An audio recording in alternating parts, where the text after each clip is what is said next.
Last summer, I went on a vacation with my wife and had a delightful time at the beach. We stayed with her sister and her husband, her sister's husband, at a condominium they had, and had a delightful time with a lot of the family there. One of the family members was there without her husband and said, "My husband is so concerned about my safety, so I'll be keeping my pistol in my room next to the bed, and that way I'll be safer." Then, just about a month ago, I was at a wedding, and two young men that I'm pretty close to, they had both bought pistols, both of them going through difficult times, not insofar as, anyway, and they both were saying, "Boy, I'm glad we have them for safety. Now we're safe."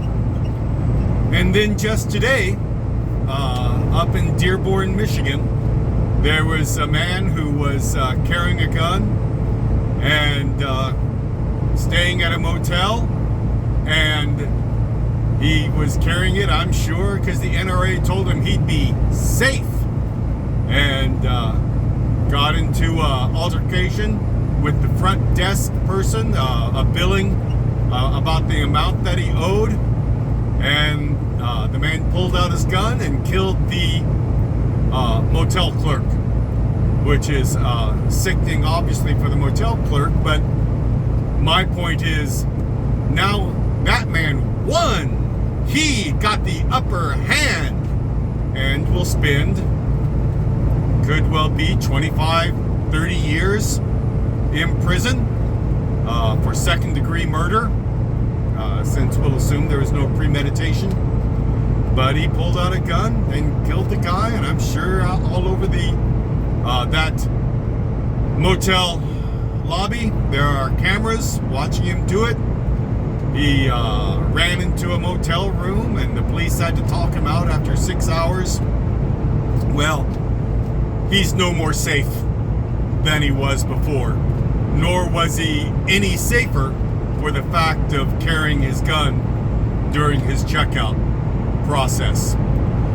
This has been shown over and over and over again, that possession of a gun in your home does not make you safer.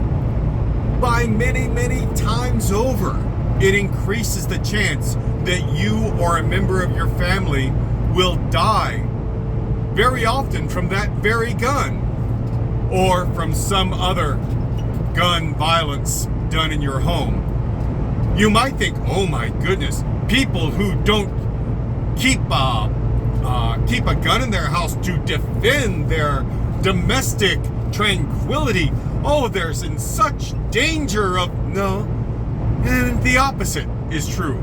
People who do not have guns in their houses are far less likely to suffer any gun violence.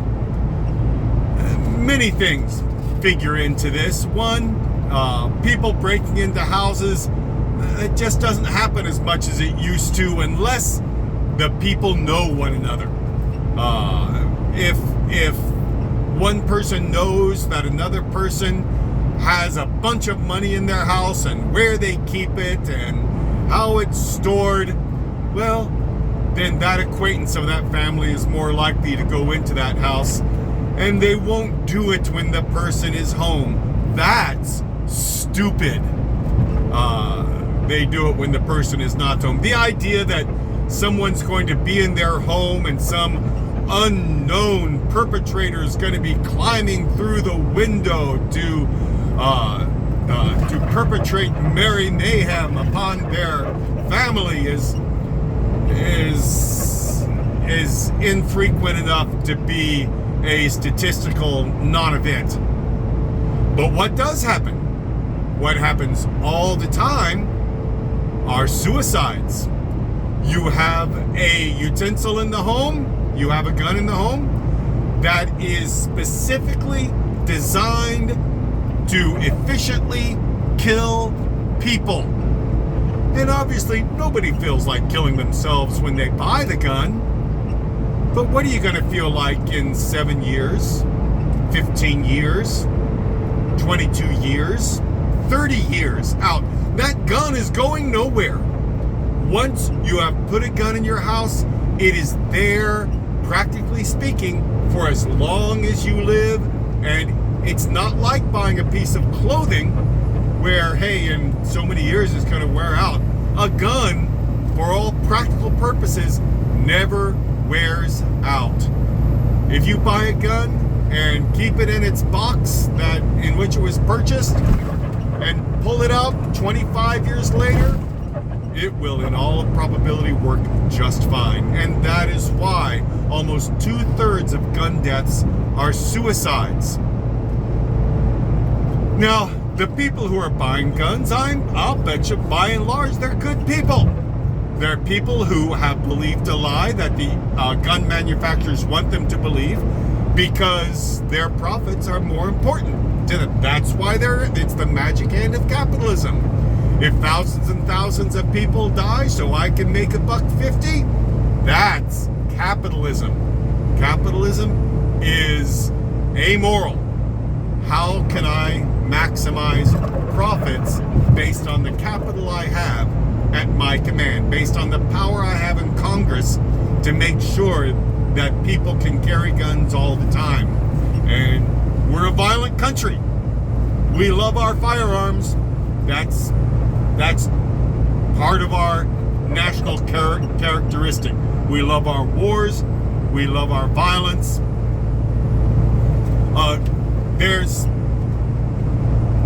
It's very, very common.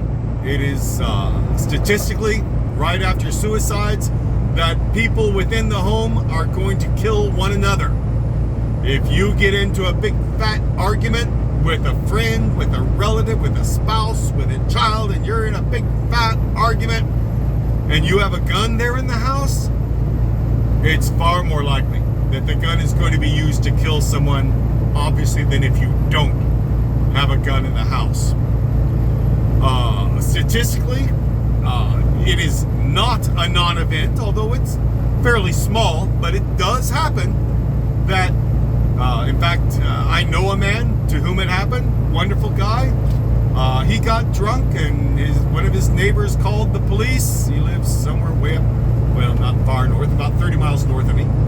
And when the police came, this guy was drunk and he got upset with the police and he ran into the house and got his gun and he ran into the front yard and was waving his gun around. Obviously, the police killed him. And nobody has any problem with that. Nobody's sitting around waiting for waiting for somebody to shoot at a police officer before they're able to use deadly force to defend themselves. There was no television coverage about that. There was no complaint about that at all. And my friend's dead now. So that doesn't happen tremendously often, but it is not statistically a non-event. And what is a non-event is exactly what the gun manufacturers through the NRA are selling. That if you have a gun, you are safer. And for my dear friends and family members who think they are safer, goodness, I just hope that somehow they beat the odds.